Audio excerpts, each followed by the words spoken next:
What's up, people? Welcome back. How's everybody doing? Um, Hi. I like being here with you. All right, ladies and gentlemen, welcome back to another Eat More Veggies channel right here on Kitsch. I am your host, Chef Ed Harris, with my lovely wife, Jane Harris. Today we are wanting to talking to you. We're talking to you about egg substitutes, right? And this is super important. Today's a very casual day. You know, we're not cooking anything, but we're still in the kitchen. As you're dressed in a suit. You know what I mean? Had to handle some business, ran back home, and here we are. I must deliver on Kitsch. That's right. Certain things was trying to hold me back.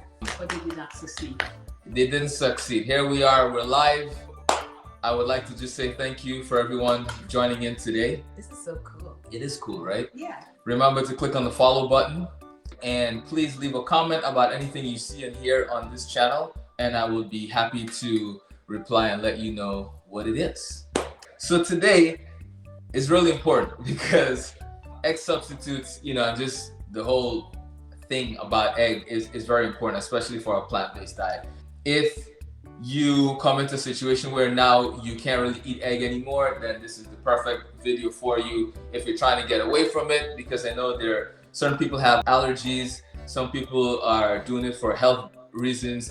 There's tons of different reasons why people don't do dairy, and I just wanted to go over with you why eggs are so important in baking, in breakfast, and if you're just eating it, no big deal. Like, there's no reason to go into that, but there is a reason why it's used in baking, and I kind of wanted to touch on that part today because I figure the rest is self-explanatory, especially if you are just trying to replace egg in your daily meals, for breakfast, lunch, or dinner, or snack, or whatever. Of course, some of these egg substitutes will not work because they're specifically for baking only. If you're trying to go the breakfast route or lunch, dinner, whatever, and you're trying to actually eat an egg substitute, then I would go with some kind of tofu. That's always a favorite, a tofu scramble, because you can literally make it look like scrambled eggs. And then you can grab some of these beautiful rocks right here, right? Let me grab these real quick. So these rocks are called Kala Namak. Let me open it up so you can actually see what they look like. They literally look like rocks you'll find in the ground somewhere. But when you smell them, you'll understand why they're very important for cooking purposes. They're very highly sulfuric, so they give off that sulfur aroma that you get from eggs when you cook eggs, especially if you boil or you scramble eggs.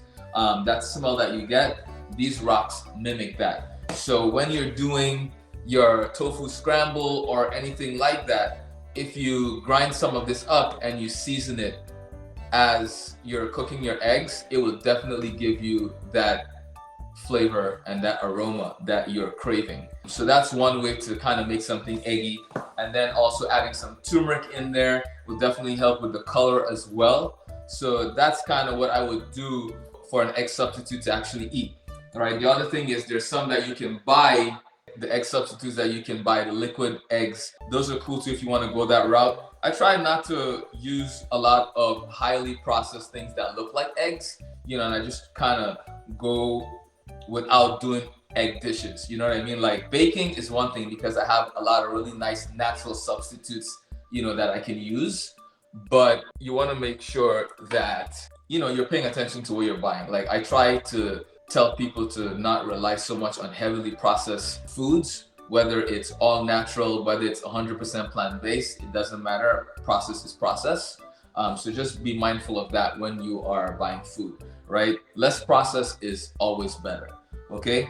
So that's that. Now let's really go into why we're here today. And this is for my bakers, all right? My pastry people, for anyone that's thinking about going into the realm of baking and trying to do it plant-based, I am here to say that it is 100% possible, and you can actually create some really amazing dishes that taste just as good, slightly healthier, because it's not packed with all the cholesterol that you get from eggs, and the taste is there, right? So what's more important is understanding what egg is doing in your particular recipe, right? You see, I'm so serious about it. I even have some notes here. Okay, so first things first, binding.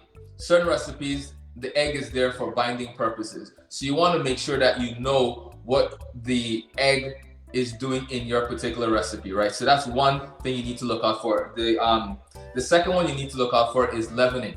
And leavening is where you add height to whatever it is that you're baking. So things like souffles, cakes, that needs to puff up. This is what the leavening is about. This is what the eggs are there for, right? And then so we have binding, leavening, moisture is the next one.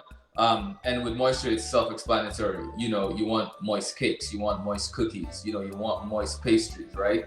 And then last but not least, flavor and appearance, right? Think about it. When you're baking certain pastries, you egg wash the outside of the pastry before you put it in the oven. That gives it that nice golden looking crust on the outside, right? So that's one thing eggs are used for. And then of course, flavor, it adds flavor to the dish depending on what it is. Like think of an angel food cake.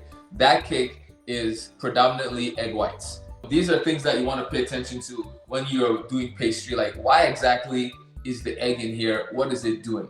We've knocked out the reasons why we would need eggs in our recipes. Now let's go over a few actual egg substitutes. I'll start with the one that everyone will actually go to if they're trying to replace eggs, right? And this is like your actual egg replacer. I'm okay with these. Like I don't love these kind of egg replacers, but if you're new to baking and you don't think you can manage without it, then go for it until you get comfortable enough. So there is that, the actual egg replacer. There's xanthan gum that you can use as well. There's bananas you can use. You can use my favorites now, I would say. First one, of course, is baking powder. And baking powder is great for leavening. It doesn't add moisture, but it's great for things like cookies and for, of course, some cakes. I like chia seeds as another egg substitute. And this is more along the lines of egg whites kind of idea, but it's great to play around with. And then of course there are flax seeds, which is really great to have because flax seeds are a great source of fiber and omegas. So with flax seeds, you can definitely get your groove on, you know what I'm saying? And make some really nice cakes. Like my daughter, she's 12. She makes tons of cookies, tons of cakes. They're always moist. They're always delicious and they finish really quickly. And this is not even, it's not because she's my daughter and she's amazing and she has a great teacher. Nope. It has nothing to do with that. This is because we figured out how to substitute flax seeds for, I would say, 90% of our egg recipes. The other thing I would say with the flax seeds, you can get flax seeds like this where it's actually whole flax seeds, or you can get, where did it go?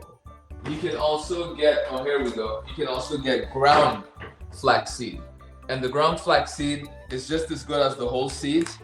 So it really just depends on what you're baking, right? But it's gonna take a little bit of experimenting just to see which one of these flavors actually work best for you, which one you like, all of that good stuff. But those are the egg replacers that I really like. I actually printed out some as well on this list. The ones that I didn't mention, we said bananas. Applesauce is another one. Be careful with that one because it's very wet already. So I wouldn't do that for all my recipes. There is avocado, that's really great as well. It has fat in it too.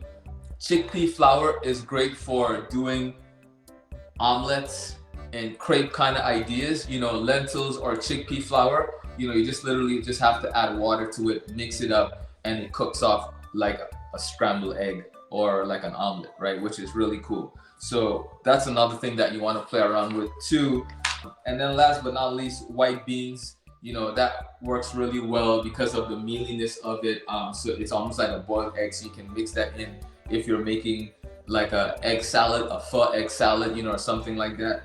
And I would do, tofu, beans. So it really depends. I feel being in the kitchen and just being aware of certain things allows you to really create food that really tastes good because you are taking a step you're putting yourself out there, right? Because I remember when we first started baking, I was like, man, what are we gonna do, with all these different pastries that I love? But we took our time. We started out, with the egg replacers, and I was like, I don't love it. Sometimes there's a weird aftertaste depending on the brand you get. So there are different things. We decided to go with flax seeds. Now, let me warn you ahead of time, flax seeds lends to the flavor of whatever it is that you're making. So be mindful of that. Chia seeds, not so much. It's a more neutral, but it does add texture, right? So it gives you a really nice crust on things. It helps keep moisture because flax seeds absorb about, I think 100 times its weight in water, in moisture. So it's like a really dope thing. So you'll get a little bit of crunch from it when you blend it up. And the way you use flax seeds and chia seeds for your egg substitute is you want to take 1 tablespoon of either one, add that to 3 tablespoons of water, blend it up really nice until it literally becomes like a paste. And then from there you use it and you mix it into whatever it is that you're making. But I'm telling you, they're really great for cakes. They're really great for cookies. We do red velvet cookies. We do moon pies. We do oatmeal cookies, chocolate chip cookies, vanilla cakes, sponge cakes. We do biscotti. And I'm telling you, we made some for the farmer's market a month back. We did apple squares and it was sold out in like 15-20 minutes. It was insane. I mean, people were coming back to the stand, instead of taking it home, they ate it right there and they're like, we just have to come back and get more. So I'm here to tell you that you can make pastry without eggs and it'll actually be really, really good, but it does take a little bit of practice. It takes a little bit of you experimenting. All right. So that's it, ladies and gentlemen. Really sweet, really quick. I want to remind you, I'm doing an interview tomorrow with Tammy, so definitely look out for that. It's going to be really fun. I think that is 2:30 p.m. Eastern Standard Time. So stay tuned for that. It's going to be a nice interview. She's also on Kitsch, so I'm looking forward to that. So stay tuned for that tomorrow. And remember to be safe, be healthy, to eat more veggies, and click on the follow button. All right, this way you and I are in sync and you are being alerted with all of the cool stuff that we're doing. Next week is really exciting because next week is all about cookies. All right, so I'm doing thumbprint cookies, I'm doing chocolate chip, I'm doing oatmeal cookies, and my oatmeal cookie, delicioso. That's all I'm gonna say. I look forward to seeing you guys, you ladies and gentlemen, next week as well. And for my peoples watching the replay, I really truly appreciate all of you. Keep coming back. What can I say? I love it. It's great. It's been great, and it's only gonna get even better. All right. I just got a new light. Black Friday, baby. I mean, right now the lighting is great, which is cool, but I needed some more light because sometimes when it's dark outside, the lighting is just way off with the lights that I had before. But this one light I just got is gonna be a serious situation. Anyway, ladies and gentlemen, that's it. I just want to thank you so much again for joining me. This is the Eat More Veggies channel. On here, we talk about all things veggies and all things delicious. Until next time, I am out of here. Peace and love.